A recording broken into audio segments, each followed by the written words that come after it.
Hey everybody, what is going on? I hope you guys are all doing well, and welcome to another tutorial video. In this video, I'm going to be showing you guys how you can edit the mobile version of your site on Shopify. So let's get right into it. Now, you modify it the same way you modify your standard theme, and that is by from the dashboard going into the online store page.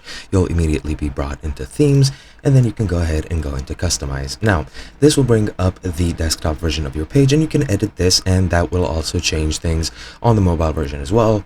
Mainly, if you go into theme settings and change the colors, the logo, and everything, that will go over to the mobile version 100%. As for changes here on this sort of page view and the order of buttons and everything, it might not. However, if you want to change that and see how the site has changed, once you make changes here, you can easily go here and press mobile or Control I, and once you do, it'll bring up the mobile version of your store. And as you can see, pretty much it looks almost identical. It looks pretty much in the same layout and everything. It's only fitted to mobile screens in the resolution.